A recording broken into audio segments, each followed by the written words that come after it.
right, Stochastic, here we go. It's your old pal EMac coming to you on a Saturday morning here with Adam Scherer as we get ready for a 4-game NBA slate. We've seen all sorts of shapes and sizes for the NBA slates. Thankfully, they didn't cut any off this one, Adam. Otherwise, we wouldn't have much to talk about. How has it been? You've had a full week since you've had to deal with me. Yeah, it's been good. Nothing notable from a DFS standpoint. Finally got limited betting on DraftKings, so that sucks. Okay, NBA night last night, pretty much broke even. Had some good lineups that just got killed by one or two of the more popular plays, so didn't quite get there. But yeah, it's been a decent week. So I'm sad. I seem to be one of the few people not limited anywhere. Of course, I've been down here in Florida for months, and I have not yet joined the Hard Rock Casino, which is the only opportunity to do online sports wagering here because they're still in litigation, Adam. This is just a disaster down here. My soon to be new state is they're letting me down. I thought you could do anything you wanted in Florida. Yeah, you can do anything you want except gamble. Except gamble. There we go. There's always something. Always something. Am I on the space shuttle? No, I am not. But I figured you guys probably didn't want to see the holiday virtual background yet again. So we're going with the bubbles, I guess, the digital bubbles. We've got a 4-gamer here. There are some interesting parts and pieces which we will get to. But the key thing you guys want to remember, speaking of wagering, we are sponsored by Better. That is the newest pick'em site. I'm going to drop the landing page in chat, but this will give you all the details about Better. The key thing you need to know, sign up through the link below us, or if you go to that link with our information landing page, you can click through the sign up link there. You will get a $500 deposit match on your first deposit. That is incredibly helpful as you start to build out your bankroll. So that is something that's very, very important. And you can join a variety of sites, and you don't have to be like Adam and get limited, because you'll have opportunities and you can keep some of your accounts clean, unless, of course, you're just a wagering ace like Adam. Yeah, I'm really not looking forward to that part. Like, I enjoyed just being able to bet the best bets on DraftKings and not worry about moving money to other sites and managing 5 other sites. And now I have to do the part that I didn't want to do. Yes, well, you should be able to get an assistant to help you out with this. Yeah, Adam. I need to hire somebody. Absolutely, that would be the key. That would be the key. All righty. Well, let's start in here on game 1.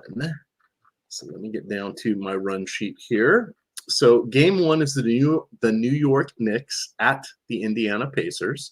The Knicks are 3.5-point underdogs here. The Pacers and the Knicks have an implied point total of 247 points. That is a lofty total there for that game. But if we remember, or if you haven't looked recently, over the last 10 games, the New York Knicks have the worst defensive efficiency in the league. That's important to know. This is also a back-to-back, a 3-4, and the 5th game since last Saturday for the Knicks. Last night they lost in Orlando, 117-108. RJ Barrett played 37 minutes. Randall played 36. And Brunson played 34. The only injury news and notes are, of course, Mitchell Robinson is out. On the Indiana side, Bruce Brown is out again with a bruised knee. This will be the 4th game he has missed. And then Isaiah Jackson, questionable. He fractured the right pinky finger, his Dr. Evil finger, if you will. He is right-handed, so that's important to note. Take us through this game, Adam.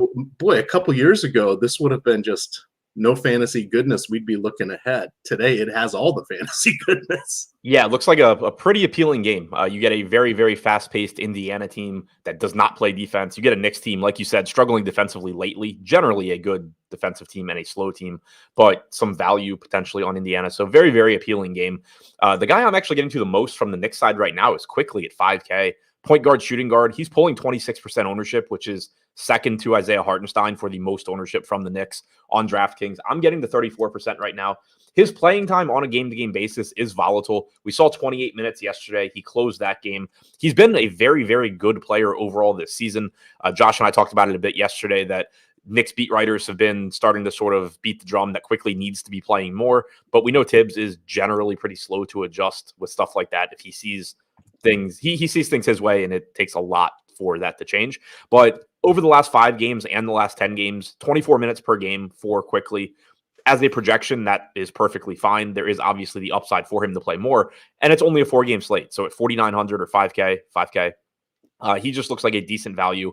Clearly has some upside. So I am getting there. I'm getting to 18% Barrett, 16% Randall. That puts me a little bit over the field on Barrett, who's pulling 14% ownership. Puts me a little bit under the field on a 22% owned Randall. Pretty much in line with his optimal percentage, though. Clearly happy with whatever Randall you can get to. Coming off of a massive game last night. Had a good amount of him at 2% owned, which was nice. Didn't end up mattering a ton, but really, really good spot for him, obviously playing big minutes. Isaiah Hartenstein's the highest owned guy on this team at 27%. We have him with a 27% chance of being optimal. I only have 8% right now, which is a little bit surprising to me. At 5,800, he does look pretty good. The playing time has absolutely been there for him as a starter in most games. Last night, he only played 25 minutes. So we did get a little bit different looking lineup. You had Josh Hart close that game, play 31 minutes. You only got about 40 minutes or 41 minutes combined from Hartenstein and Gibson. That is something to pay attention to because with Hartenstein in the starting lineup, his point per minute production comes down, but generally he's been playing really big minutes. Even on Christmas Day, he was in foul trouble, still played 33 minutes. In games where he's not in foul trouble, you can get 36, 37. But part of that, or a big part of that, is the Knicks and Thibodeau in general have been very, very hesitant to play Randall at the 5. So you've been getting 48 minutes from Hartenstein and Gibson. When Gibson is the backup center, you know they're not looking to play him more minutes than he has to. If they are going to change that and start playing Randall at the 5, that is going to make Hartenstein's minute projection come down. But I'm not ready to go there yet. He did have 4 fouls yesterday and then just never came back in the 4th.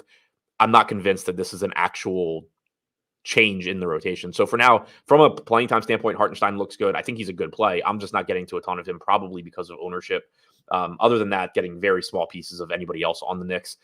If you're getting the Brunson as a contrarian play, it's 7% owned. Clearly a high ceiling, good matchup, but pretty expensive price tag on him now. Yeah, there was an article or I read it this morning that Thibodeau he's lobbying to see Jalen Brunson get more fouls. He feels he doesn't get as many fouls called in his favor when he drives to the hoop compared to other. No NBA coach thinks that their star player gets fouls called like other stars.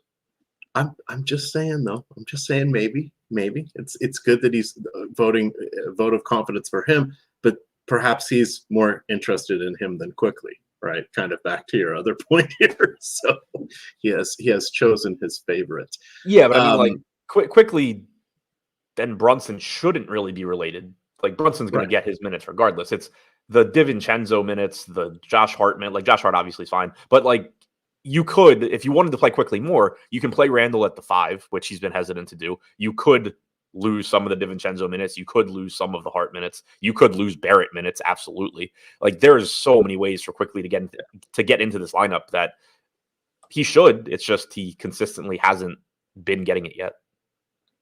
I'm just looking here. Yeah. I can't believe we're still talking about Taj Gibson here. I thought his last hurrah wasn't he with the Wizards? He was with last season or 2 seasons ago. Oh, good times. Anything else here from New York? It kind of gets a little crowded, as you mentioned, with all the different opportunities where minutes could come from. It's because these guys are all kind of dispersed amongst the DiVincenzos, the Quentin Grimes, Hart, Gibson, etc. Well, I guess Gibson's safe, but yikes! And nothing exciting here. Anything else? No, it's a good team to get to. As far as the priorities go, for me right now, it's Quickly. For the field, it's Quickly and Hartenstein. I'm getting a good amount of Randall and Barrett, like I said, but it's definitely a good team to get to. It's a team where I look at it and you have 4 guys getting double-digit ownership, 3 of them above 20%. They're all very easy to explain. Randall, Hartenstein, Quickly, Barrett, they all clearly look good. But then from a contrarian standpoint, if you do manage to get to Brunson or Hart, clearly that is also going to be fine. All righty, let's move to the Indiana side. Looking at the Pacers, you're getting Jalen Smith on about half the lineups here on DraftKings and FanDuel. Andrew Nemhard is joining him on FanDuel. Looking at our friends at Yahoo, what do they got fired up for us? Tyrese Halliburton is the most popular play. He's just $48 on Yahoo. That's a decent price for him. He's on 25% of rosters. How would you like to approach the Pacers? You can start her off there with their Grand Marshal, Tyrese Halliburton, leading the race. Yeah, Halliburton projected to be the third highest owned guy on DraftKings at 22%, or third highest owned guy on the Pacers, rather, on DraftKings at 22%.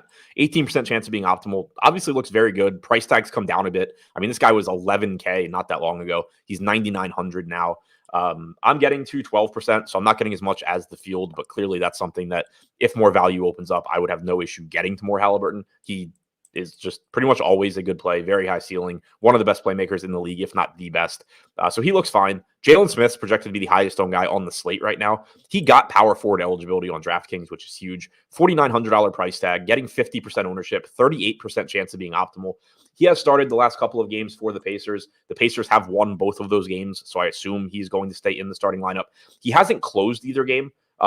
Sort of some weird, like, I don't think it's set in stone that he'll never close, but I think expecting around 24 minutes or so makes sense for him. But at that price tag with power forward eligibility, he's still just going to look very good. I have a 23-minute projection on him right now, and on DraftKings still got to 86% just because of the power forward eligibility. If he were center only, he would look good at 4,900, but you would have a lot more opportunity cost to deal with. Now that he has power forward, it's just so easy to get to him. So he's my highest owned guy here. He's my highest owned guy on the slate right now. Aaron Nesmith has also been the new addition to the starting lineup the last couple of games in place of Buddy Hield. He played 34 minutes last game. He is $4,700 with small forward and power forward eligibility. Second highest owned guy on this team at 34%. I'm pretty close to that at 40%. He just fits really easily into lineups. Not a great point per minute guy, but should just play enough minutes to look good. He's a good defensive player. We know that the Pacers struggle to slow anybody down. So Nesmith does have a role where he's one of the only good on-ball defenders they can throw at people, helps him, stay on the floor. And as long as he's starting, I think we can expect 30 plus minutes from him. Makes him look pretty good at that salary. I'm getting a lot of Miles Turner as a relatively low-owned play right now. $6,800, 14% ownership. Not bad for a 14-game slate. I have 34%. Salaries come down slightly to $6,800. He's always a high upside guy, and you just don't have as much opportunity cost at the center position today because of it only being a 4-game slate. So I think that looks pretty interesting. I'm getting the 24% Nemhard, which is pretty close to the field at 5,200.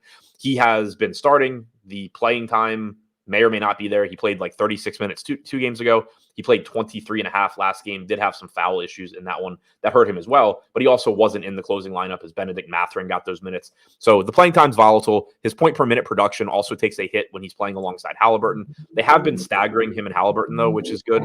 So, Halliburton generally going to play 37, 38 minutes. That's 10 or 11 minutes that Nemhard's getting without Halliburton out there, which is nice. He looks just like a pretty unexciting but useful value piece at 5,200. I'm getting to 22% Hield, who is 18% owned, 23% chance of being optimal, 5,900. Shooting guard, small forward, coming off the bench now, but still very live to close. Played 33 minutes off the bench last game against Chicago. The positional eligibility is nice. The price tag looks nice. So 5 guys on this team above 20% for me, including Jalen Smith at 86%. Then I'm getting to 12% Halliburton. Also have 8% of Obi Toppin and Benedict Mathurin. Mathurin, again, very volatile playing time for him. We got 26 minutes last game. We could also get 18. Like, he's a lot of it's going to depend on how he's playing, but as a $4,800 shooting guard small forward, that volatility is nice. He is getting 18% ownership though, which is a little bit concerning when you do consider that volatility. Generally with players like that, I prefer getting them when the field is off them and they're low owned, as opposed to when, even if everything goes right, I'm still competing with 20% of the field. So I'm about half the field on him right now, about even with the field on $4,300 Toppin off the bench. Little remember me action there, right? That's factored into your that is true. Your stuff. All right. Speaking of factoring things into stuff, we got the simulator here. That's the DFS Sims.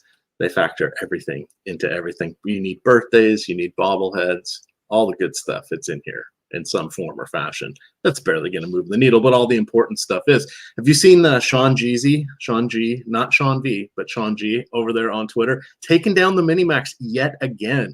I think he's had like a dozen top 3 finishes in the Minimax in the last 6 days. That is just nuts across multiple sports apps. Yeah, wow. He also has been slowly moving up to higher stakes single entries, where I hope he stays and does not start playing the large field tournaments. So in any event, he has been utilizing the Sims across multiple sports. He's been having some very, very good success. Minimax is a tough one. It's a large field there. You get to take on all comers because it doesn't have a high price point. So it's a pretty tricky one to win. Even place consistently in the top 10 is hard, and he's just been having an excellent showing there. But I want to remind everybody, we do have our Sims package here. You guys missed out on all the deals. We told you they were going to go away. They went away. But people ask, how do I use the Sims? What do I need to do, etc. We have all sorts of resources here. When you sign up for the Sims package, you also get into the Discord. We have the Sims channel there. We've got people doing office hours talking about that. But we have, the landing page here that covers all of the different things. But check that out. That's the Stochastic Sims package here. A lot of fun. And hey, if you sign up there for better, get your $500 deposit match, win a little bit there, all of a sudden you can pop on over here and join in the good stuff. All right, Adam, are you ready for game number 2? I am. Los Angeles Lakers at the Minnesota Timberwolves. The Lakers are 3.5-point underdogs here. This is a 227.5 point total here for the game. You have LeBron and Davis questionable, as they always are. It's an island game. Oh, pardon me. The Lakers do play tomorrow in New Orleans. Cam Reddish should be back after a 1-game absence with the groin issue. On the Minnesota side, they are on an island game, and Karl-Anthony Towns is the only one on the injury report. He has been dealing with a sore knee. How are you feeling about LeBron and company tonight? You worried about the front end of a back-to-back? Does Davis save himself a little bit so he can show out in his former city tomorrow in New Orleans? What do you got here? Spice this one up a little bit.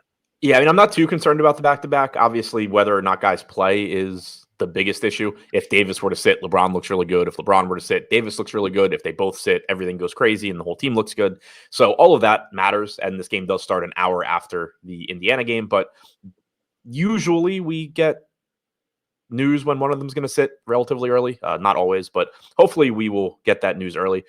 Anthony Davis, the only guy on this team pulling double-digit ownership on DraftKings at 13%, 18% chance of being optimal with power forward and center eligibility. I'm only getting 2% of him right now. It's not an anti-Anthony Davis stand. I think it's just in part that I'm getting to LeBron.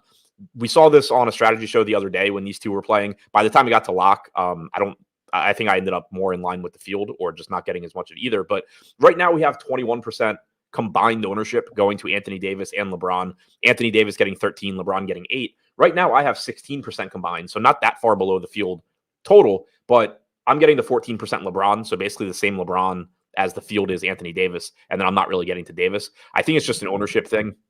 Davis does project better than LeBron. LeBron has better positional eligibility, point guard, small forward.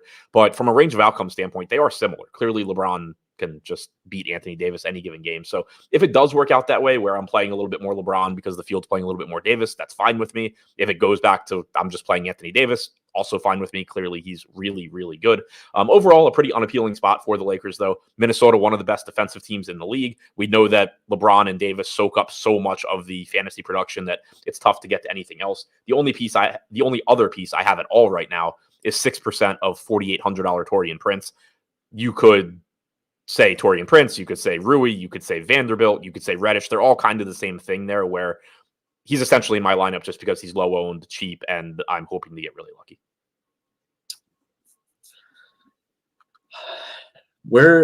How do you rate the assume everybody's healthy, how are you rating the Lakers going against this tough matchup compared to our first game? Much less appealing. Okay. Take us to the other side. You've got the Timberwolves here. It's been a pretty good season for the Timberwolves. Sort of alluded to it, but they have been one of the best defenses in the league this year. Karl-Anthony Towns meshing quite well with Rudy Gobert. It's been an interesting twist. You're seeing Anthony Edwards kind of take that next step. I still think in the next 2 years from now, he's going to be challenging for that scoring title. He's still an awesome player at this point. What do you got here from Minnesota? They look to be mostly healthy. I suspect Karl-Anthony Towns will play tonight. Yeah, they look a little bit more appealing here than the Lakers. Pricing is reasonable. There's not one guy that really stands out to me. Mike Conley's the only guy getting 20+% ownership. He's at 22% on DraftKings, 14.5% chance of being optimal. So he is projected to go a little bit over-owned.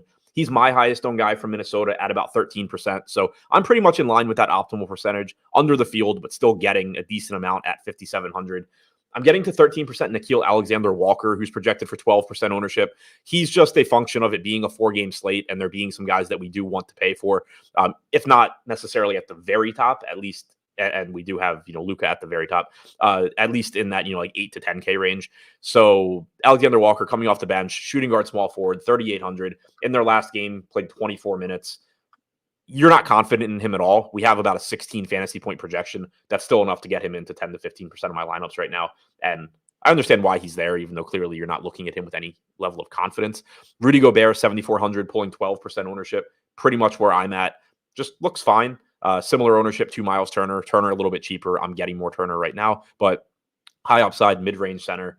Don't have any issue getting to him. Towns, I have 9%. Field has 9%. 8,100 is a pretty cheap price tag for him. Power forward eligible. I think the problem or the reason that he's not a little bit more popular is just this slate. Even though there's not as much opportunity cost because there's only 4 games, you have Jalen Smith pulling so much ownership at the same positions as Towns. You have Anthony Davis at the same positions for $2,000 or so more.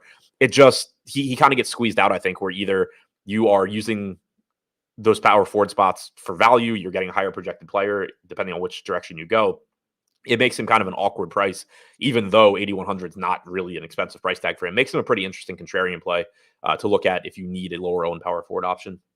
Not much else for me. 5% McDaniels, 3% Edwards. Edwards is getting 10% ownership. I would like to be getting there. Clearly, he's very, very good, gives you a very high ceiling.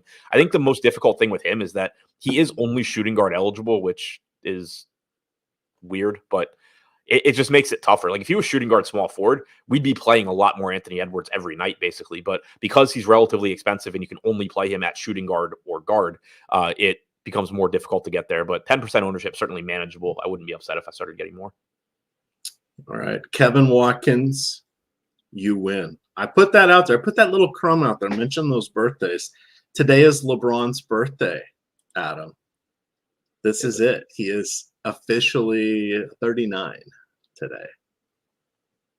How crazy is that? 39 and still top 10 player? Yep. Not even debatable. Top five in some situations, but all around top 10 at this point in the league. It's crazy that using this level. Using dunks and threes EPM, he has been the 6th best player in the NBA this year at 39. As a huge fan of Michael Jordan, just the things that he did. I mean, he came into prominence when I was in junior high and high school, so he was something we'd never seen before, and it was amazing. LeBron has he's played at a different level for so long. This is unbelievable. Now they're different players, and I mean, Jordan is absolutely great. No, not knocking him at all, and I hate saying the best ever, but LeBron is the best ever. It's much like I have to say Tom Brady's the best ever, even as a Joe Montana fan, right? I love Joe Montana. Jerry Rice is my favorite player in the NBA, or in the NFL. No, it's the game evolves, the game changes. But oh my God, LeBron. Yeah, I mean, I enjoy like pissing off the Michael Jordan people just because like my timeline with LeBron is the same one you just said for you and Jordan. I think LeBron was drafted when I was in like 7th grade or something. So there's that. But like realistically, I think where I've settled on it is like I think LeBron's the best ever. He's a freak. He's the most talented. Yeah, the technological advances that Jordan didn't have. I think he's the best ever. If you want to say Jordan's the greatest in terms of just impact and also clearly being one of the best basketball players and all of that, I don't have any issue with that. I mean, when I win tournaments, I don't go buy LeBron shoes. It's like culturally, I don't think there's any debate there. Just from a standing on a basketball court playing basketball, I still don't know how people argue it's Jordan over LeBron. And then also, like, the one thing that you really can't debate is the longevity is just insane. Like, Jordan took 2 breaks, and Jordan had taken 2 breaks and retired by this time, basically. When did he come back with the Wizards? Wasn't it around this time frame? How old he was with the Wizards. He might have been this age with the Wizards. I can look that up because I am on Basketball Reference. Michael Jeffrey Jordan came back at age 38 and 39. Those were his 2 years with the Wizards. Of course, he made the All-Star team because that's just what he does. That was after a 3-year retirement. So pretty impressive. And here's one for Jordan. Played all 82 games in his last season at age 39. He was, I think the last time I looked, he was a bit better with the Wizards than I remembered. At least like from a stat standpoint. Yeah, for his first year, he averaged 22.9 points. His last year, he averaged 20 points. I don't remember that. I remember Michael Jordan like a 15-point guy, kind of, not my body type, a little buffer than that, but still kind of chubby, right? And it's like, shit, those are some pretty good numbers when you look at it that way. So yeah, I mean, like the efficiency was down. So like, I don't know how much of this was Michael Jordan, like just playing on a terrible team and taking shots and gunning. Yeah. Well, yeah, I mean, like he's still attempting 22 and 18 field goal attempts his last 2 seasons. Right. Like for his career, he was a 49.8% field goal percentage, 32.7% 3-point percentage. His 2 years with the Wizards, he was 41.6 and 44.5 for field goal percentage, both way below average, obviously. 18.9% from 3 and 29% from 3. Like he was not efficient at all. No, but Jordan was a better base stealer and hitter. So there we go. All right, this is what we can talk about on the strategy show. It's a 2-game slate here. Let's see. I had someone asking if we could do the lineup generator. Unfortunately, for the early slate, the lineup generator is for the main slates on DraftKings and FanDuel, as well as some select showdown slates. For NFL, it's available for all of the primetime showdown slates, as well as the holiday slates that pop up and the main slates for DraftKings and FanDuel. But looking at the lineup generator, it's a pretty nifty tool here. So this is one of my favorite ones to utilize. I write articles about it. It helps me out. But the lineup generator feature here, you can lock in a player if you'd like. You can see where people are with the booms, the busts. We don't want to lock in a player. We can skip that. You can choose a variety. I've already passed the screen, but you can choose a variety of lineups, options, balance, contrarian, chalky, etc. But it helps you see who's coming in. And if you're running contrarian lineups, it's actually interesting to see how it builds out, because contrarian lineups doesn't mean donking off a position or two for some 5% owned player, especially in the NBA. It's the combination, it's the composite of what your players are. You could still play the 3 chalkiest players of the night in the NBA and come up with very unique lineups without giving up too much in your overall median fantasy projection. But that's what the lineup generator does for you. It's built on the same engine and data model that the Sims are. It just does not quite as many inputs for you. It just does the heavy lifting. But it's $14.95 per week. When you come in on this subscription, you do also get the Discord access as well. So that is fun to look at. I'm going to drop the link into the chat here. You can see this will give you all of the different stochastic packages that we have available. But let's look at this here. You can see when you go to this page, you will get all the different things. You can sort it by sport. You get if you want the betting, you want the Sims, you want the lineup generator, you want everything, that'll get you here. If you just go up to the Sims, that'll get you all the Sim stuff. Again, we mentioned it breaks down and talks about all of the different rules and training, the instructional courses, etc. But it's pretty easy to do. And we just saw Tom, our CEO, win $150,000 using the Sims. Took down 30K on the night slate last night too. Did he really? He loves those small slates. He has told me many times that those are his most profitable slates in the NBA, is the short slates. Pretty crazy. All righty, let's continue on. Adam, we still got 2 games. We've got the Philadelphia 76ers in Chicago taking on the Bulls. Sixers are underdogs by a bucket. Embiid's going to be out for at least the next 2 games. He has missed 4 with his sore knee. Nicholas Batum is doubtful. He's dealing with a hamstring issue, likely to miss his 6th game. This is a back-to-back, a 3-4 and a 4-6 for Philadelphia. Remember, they did play on Christmas. Last night, they won in Houston, 131-127. Tyrese Maxey played 41 minutes. Melton played 36. Tobias Harris played 35. On the other side, we have Chicago, who are without Nikola Vucevic and Levine. Probable tags go to Patrick Williams, dealing with the ankle sprain, and then Javon Carter also dealing with an ankle sprain. And you know who Andre Drummond does not have to deal with tonight, Adam. Yeah, I was really disappointed that Embiid's out. I wanted to see what reason Drummond came up with for not playing this game. It would have been a good one, I'm sure. It would have been a good one. Take us through. Tyrese Maxey finally had himself a game last night. I don't have the box score in front of me. I think he dropped almost 40 points, NBA points. He looked pretty good. Yeah, 42 on that one. Excellent. Yeah, I had that on the background because I wanted to hear how my buddy Fred VanVleet was doing. But take us through the Sixers here. So I'll start by saying my Sixers exposures right now are much different than they're going to be by lock. I'm getting the 49% read right now, but that's the baseline projection I had for him and that we have right now is 29 minutes. That's going to come down. We've talked a lot yesterday about, and just in general, the last few games, how difficult it is to project Paul Reed because he fouls so much. But we had seen, the Christmas Day game where he played 18 minutes because of fouls. Then we saw a game where he wasn't in foul trouble, played 31 and a half minutes.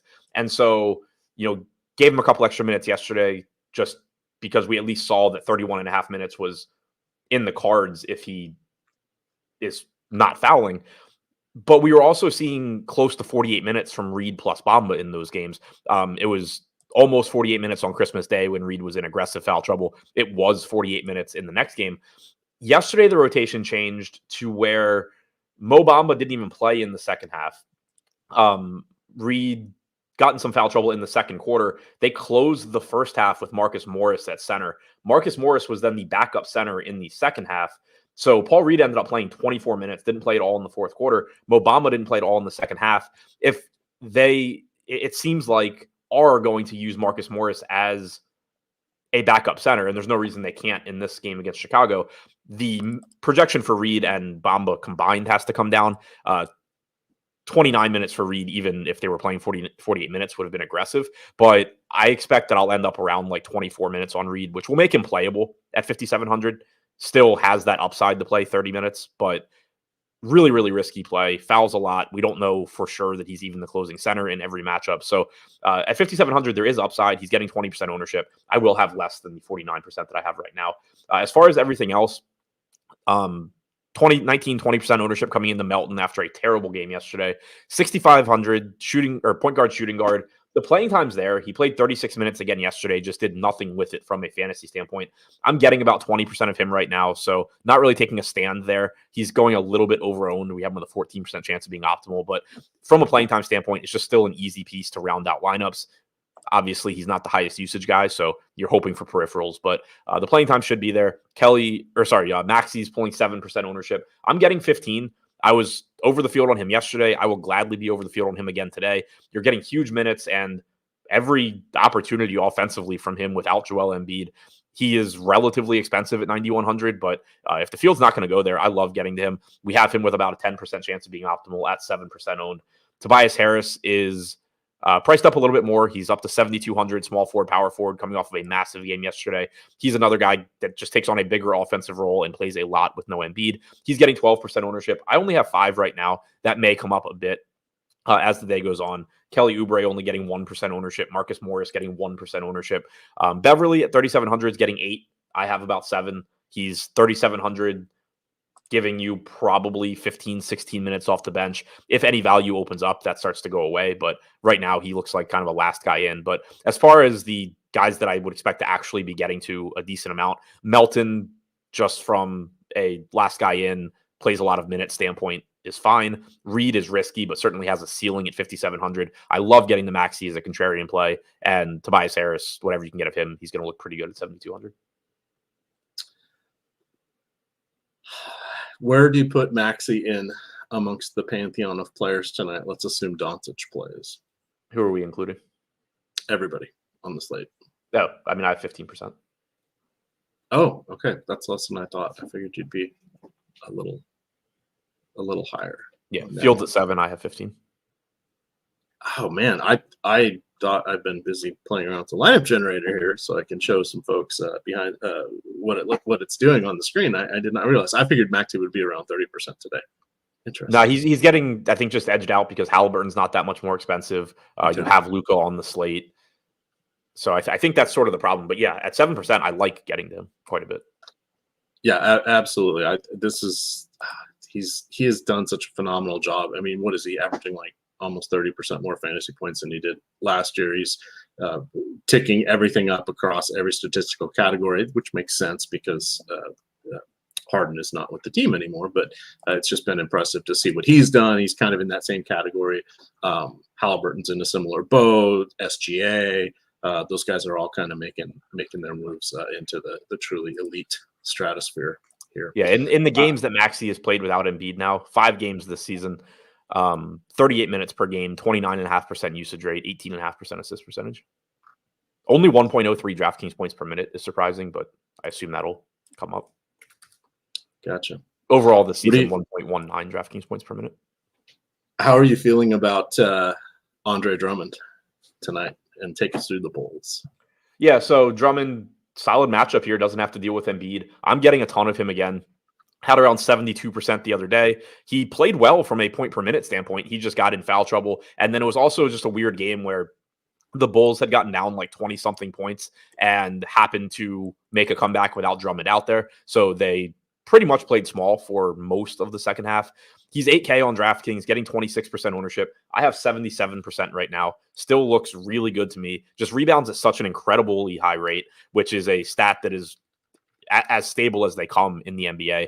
You know, you can pretty much count on him grabbing a lot of rebounds. He gets defensive stats at a pretty high rate, which is obviously really nice and helpful as well. He can score. Like, this is a really, really good point per minute guy. We saw him play 38.5 minutes in his first start. Like I said, last game was in some foul trouble. The game itself was weird and kind of got out of hand. But right now with a 32.5 minute projection, I'm getting 77%. He is my second highest owned guy right now behind Jalen Smith. Can you go to anybody else? Maybe a Kobe White, potentially DeMar aging DeRozan? Yeah, I think there's some other stuff to get to. Nothing looks as good to me as Drummond does, obviously, but DeRozan is pulling 12% ownership. White's at 11. Caruso's at 19. Dosunmu's at 11. I'm not too far off some of those. I'm getting 19% Caruso, which isn't exciting at all, but he is shooting guard small forward on DraftKings and only 5,400. So kind of like I was saying with the Anthony Melton, who was getting 19% ownership, it's just that the minutes are there. Not the same level of minutes for Caruso as Melton, but Caruso is also cheaper. It's just the same kind of play where you're going to get the pieces that you like, and you're going to have like a roster spot left over where Caruso just fits in really easily because you can play him at guard, you can play him at forward. He's not expensive. It's not an exciting play, but he fits into a lot of different lineup builds. Dosunmu 4,600, getting 11% ownership. I have 7. Kobe White's getting 11% at 7,800. I do only have 4% of him, which I'm a little surprised about just because I've generally been playing more Kobe White than the field lately. But it might have to do with me being over the field on Maxey, for example. If it's not the same price, it's a $1,300 difference, but Kobe White's getting more ownership than Maxey. If I can get the Maxey, I obviously want to do that. But I think Kobe White looks fine. 12% ownership coming into DeRozan. I have 15. Small forward, power forward, 8,500. About 1.15 DraftKings points per minute alongside Drummond without Levine on the floor this year. So basically without Levine or Vooch on the floor. He looks fine if you can get to him. So I think Drummond's the very, very clear priority. And then Caruso, DeRozan, White, Dosunmu, Patrick Williams to differing extents are secondary plays. All righty. I've got the old odd shopper here up on the page. Actually, the old odd shopper. It's the new odd shopper because we have reduced the price. It is now a very affordable $14.95 per week or $49.95 per month. That does give you access to all of the contributors' Discord channels. So that is a lot of fun. For those of you that aren't in states enlightened enough to allow sports wagering, we have this set up to handle the pick'ems across the different sites. So if you were to say, looking at Better, sponsor of the show, this will then quickly filter by their information and give you what the best wagers are at any given point in time. You can sort by the expected value. It default sorts there, but the higher that percentage is, it means the more inefficient we believe that line to be. Similarly, if you are looking at the regular sports wagering, you can see the odds shopper odds. So let's quickly look at one of those. We got the old NBA. Oh, it doesn't like because I'm in Florida. But you can see across the top here, you get all of the different books set up there at once, including the different pick'em sites, which is helpful. You have the expected win percentage, the true odds, how long the wager has been up, which side it's the best at, which side it's the worst at. It's pretty good. It's a pretty good tool here. Very, very helpful. And then we also have it organized that you can get the expert picks easily here. They're posted. You can sort by the particular contributor to see who's posted what. You can see how long ago they posted it and if the line has changed. So you can see that Eric got into this one at minus 114. The line, the over went up a little bit. It's slightly worse. Get a little bit better odds, but you've got to get a higher number. But that just shows you the different things that are going on there. And hey, look, there's one that's available at better. The Travis Kelce over 5.5 receptions today. So check that out. That is OddsShopper, the stochastic sister site. Anything else from this game? Or are you ready for our nightcap? Ready for the last one. Well, let's fire up the Dallas Mavericks. 4-point underdogs going into the Golden State. 241.5 projected point total here. Maximilian Kleber still out with his toe issue. Kyrie Irving has missed the last 11 games with the heel. He is currently listed as doubtful. I doubt he will play tonight. Doncic is questionable. He missed the last game. He's missed 2 of the last 5 with the sore quad injury. On the Golden State side, there is no Draymond Green. He's got a few more games left on his suspension. And then Kevon Looney, questionable with an illness. I was surprised that this is I'm going to go double check this, that Golden State is 4-point favorites. Do you think Doncic plays tonight? I think he does. I mean, I have him projected in right now. I don't know. He played the first half of the back-to-back last time. He sat the second half. I'm assuming he plays today. That's kind of where I am as well. So let's approach this as if he is going to play. How are you feeling about the Mavs? Mostly healthy at this point, I guess.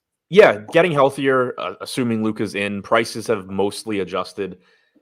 Luka's the highest projected guy from the Mavs, 34% on DraftKings, 29% chance of being optimal. That all is very obvious. Luka's a great play whenever he plays. I'm not getting quite as much as the field right now, only have 23%. That could be a function of value on the slate. It could also be a function of having, Halliburton, Maxey, guys like that are high upside guys that aren't as expensive. Now, I don't think it's that part because I'm under the field on Halliburton. I am over on Maxey, like I said, but I don't think it's the other guards necessarily for me that are pulling away from Luka. But as far as like the chances of Luka being optimal, it does factor in that you have, even though he's difficult to get to, you have Jalen Brunson, who's capable of going for 60 fantasy points. You have Halliburton. You have LeBron, who's point guard eligible at a lower price tag. You have Maxey. You have Steph. You have very, very high upside point guards that are $2,000 to $3,000 less expensive than Luka, kind of increasing the opportunity cost at least a little bit. All of that said, if Luka's in, he still looks good. No Kyrie. I am concerned is not the right word, but it is interesting to me that we know he's dealing with some sort of nagging. We know he's dealing with a nagging injury. He played 36.5 minutes in that game against Cleveland on the front end of the last back-to-back. Obviously, 36.5 minutes is still a lot of minutes. But it was noteworthy because in the games without Kyrie, he's been averaging 40 minutes per game. Prior to that one, I think he only had one game that he played under 40 minutes, or under 39 minutes. So that does kind of stand out to me. Like, are they going to be slightly cautious with him if he's in? I don't know the answer to that. Right now, I have him in for 38 minutes, which is a little bit lower than I normally go. Normally, I go 39 when Kyrie's out. But that is something that could potentially hinder him a little bit. But that's kind of a really long-winded way of saying Luka obviously looks very, very good if he plays. There are small things working against him, but if you can get to him, you should still be happy about it. A lot of it's just going to depend what value opens up. Other than that, though, I'm not getting to much of this team, and neither is the field. Derek Jones Jr. showing up 12% of the time. Derek Lively showing up 10% of the time. I'm getting the 10% Derek Jones. I'm getting the 6% Lively. I may end up with a little bit more Lively as the day goes on. His playing time has been weird recently. He's dealt with some foul issues that keep he dealt with some foul issues against Cleveland, so he only played 24 minutes. He only played 15 minutes against Minnesota. He had foul issues in that game as well. Picked up 3 in the first half, picked up his 4th a minute into the third quarter, picked up his 5th in the 4th and never came back. So I do think there's a chance that the field is going to be a little bit low on Lively just because of recency bias and the fact he's been in a lot of foul trouble.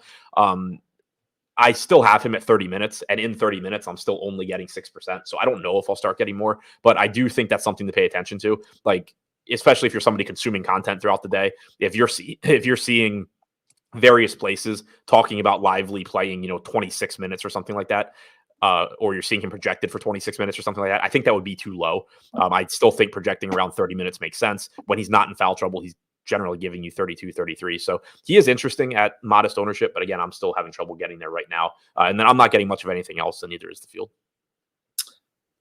All righty. Want to remind everybody we do have the Stochastic Hall of Fame promotion. I just dropped that link into the chat there. But if you rep the Stochastic avatar, that link will tell you how to download it, upload that to your DFS site of choice, finish top 3 in any contest with at least 3,000 participants. That's first, second, or third. No ties. So no congratulations, Chalk, with the 38-way tie with the Stochastic 1-month package of your choosing. But go ahead and send that tweet with a screenshot with your Stochastic avatar visible into the Stochastic Hall of Fame at Stochastic HOF on Twitter, and we will feature you in the Stochastic Hall of Fame segment. We have a good one here. Let me bring in this. I can't see my screen because I get too many things going on. But we have a longtime viewer, Eric Traub, came in, and he turned $50.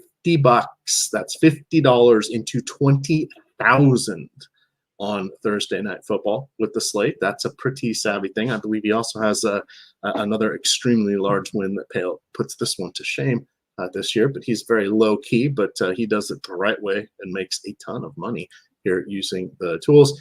He has the EMac 2024 campaign picture as his logo, as his avatar. But you can see he crushed it across a variety of contests here. Pretty good way to go. Cash both of his lineups for big bucks, but that is something you can get with the Stochastic tools, and the Stochastic Hall of Fame promotion allows you to get in for 1 month free. All right, Adam, the last team of the last game. What do you got here for the fighting Golden State Warriors? Yeah, solid matchup for Golden State, and I'm getting to a lot of it right now, which is pretty unusual for me. I usually don't get a lot of this team, but it is a 4-game slate. It is a good matchup. The field's getting a ton. There are 8 guys on Golden State projected for at least 10% ownership. Chris Paul getting the most, 39% ownership, 33% chance of being optimal. Only $5,400. I'm getting the 40% of him. He's obviously not Chris Paul of the past. The playing time, coming off the bench, it can be hit or miss. But we did get 27 minutes last game. Probably would have been a bit more if it had gone down to the wire. But at $5,400, it just looks like a very, very good price tag. Good matchup. Happy to get to him, around the field at 40%. I'm getting to 33% Wiggins right now. He's getting 30% ownership. His salary is down to $4,600 on DraftKings. Small forward, power forward. We only have him projected for 21.4 DraftKings points. It's not like we have any sort of crazy projection on him. It's just how useful that price tag is. We have him in for 25 minutes. There's nothing that stands out as, being too high on the Wiggins projection. It's just that he is really cheap, and on a 4-game slate, that opens some stuff up. Dario Saric is getting the 3rd most ownership here at 23%, 4,200 power forward center. That's a spot I'm not getting as much. I only have 4% of him. That could certainly change. He's a completely viable play at that salary on a 4-game slate, but he's one of the more popular guys that I'm just not getting much of. Brandon Pajemski is my 3rd highest owned guy here at 23%. Fields getting to 18. Point guard, shooting guard, 5,800, playing pretty solid minutes as a starter. Played 28 last game, would have probably got to about 30 had that game been competitive at the end. No problems getting to him. Steph Curry showing up 17% for me. Fields at 10%. 8,800 point guard and shooting guard. Getting that shooting guard eligibility on DraftKings is nice, especially when it comes at one of the cheaper price tags we've seen for Steph and modest ownership. He's not someone I play a lot of often, but this is, I think, a very good spot to get to him. Good matchup, relatively low ownership, 4-game slate, multi-position eligibility. I like getting the Steph as a relatively low-owned option.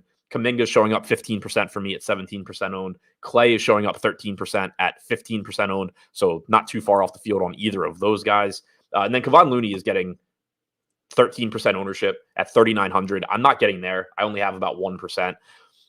I get it. He's 3,900. If you get the Kevon Looney rotation where he starts the game, closes the first half, starts the 3rd quarter, he looks like a pretty decent value. The concern is I have no idea if you're getting that rotation. Last game, we got 14 minutes from him. He started each half and never came back. Jackson Davis played 20, 26 minutes off the bench.